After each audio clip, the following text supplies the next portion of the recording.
புதுவை இளைஞருக்கு கொழுப்பு நீக்க அறுவை சிகிச்சை செய்த தாம்பரம் தனியார் மருத்துவமனையை மூட சுகாதாரத்துறை தற்பொழுது ஆணை பிறப்பித்திருக்கிறது. இதுகுறித்தான கூடுதல் விவரங்களுடன் எமது செய்தியாளர் ஷெலினா இணைப்பில் இருக்கிறார். வணக்கம் ஷெலினா, இந்த விவகாரத்தில் மருத்துவமனை மீது என்னென்ன குற்றச்சாட்டுகள் முன்வைக்கப்பட்டிருக்கிறது, விவரங்களை பகிர்ந்துக்கோங்க.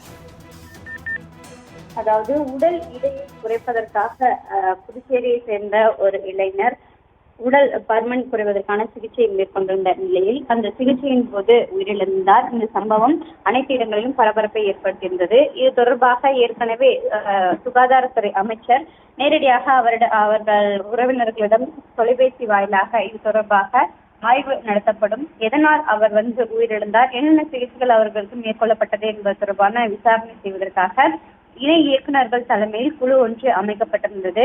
தற்பொழுது புதுவை இளைஞருக்கு கொழுப்பு நீக்க அறுவை சிகிச்சை மேற்கொண்ட அந்த தாம்பரம் தனியார் மருத்துவமனை மீது சுகாதாரத்துறை நடவடிக்கை எடுக்கப்பட்டிருப்பதாக சுகாதாரத்துறை சார்பாக தகவல் தெரிவிக்கப்பட்டிருக்கிறார்கள்.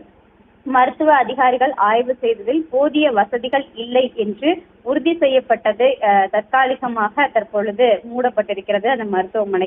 அந்த மருத்துவமனையில் போதுமான வசதிகள் இல்லாமலேயே அறுவை சிகிச்சை மேற்கொண்டது தற்பொழுது உறுதி செய்யப்பட்டிருப்பதாகவும், இதன் காரணமாக தற்காலிகமாக அந்த மருத்துவமனையை மூடுவதற்கான உத்தரவு என்பது போடப்பட்டிருக்கிறது.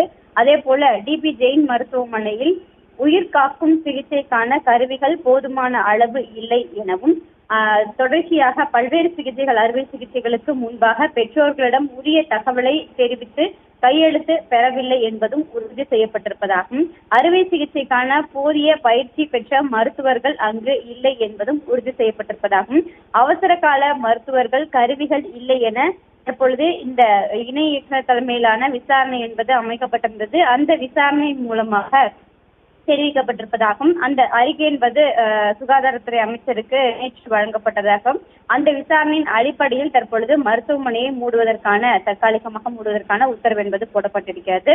அதே போல பல்வேறு சிகிச்சைக்கான எந்த உபகரணங்களும் இல்லாததால் தான் இது போன்ற தவறுகள் மருத்துவமனையின் மீது உள்ளதாக தற்காலிகமாக மருத்துவமனையை மூட வேண்டும் என்ற உத்தரவு என்பது போடப்பட்டிருப்பதாகவும், மேலும் உரிய மருத்துவர்கள் சிகிச்சைக்கான கருவிகளை அமைக்க வேண்டும் எனவும் அந்த மருத்துவமனைக்கு சுகாதாரத்துறை உத்தரவிட்டிருப்பதாகவும் தற்பொழுது தகவலாக வெளியிடப்பட்டிருக்கிறது. தகவல்களுக்கு நன்றி ஷெலினா.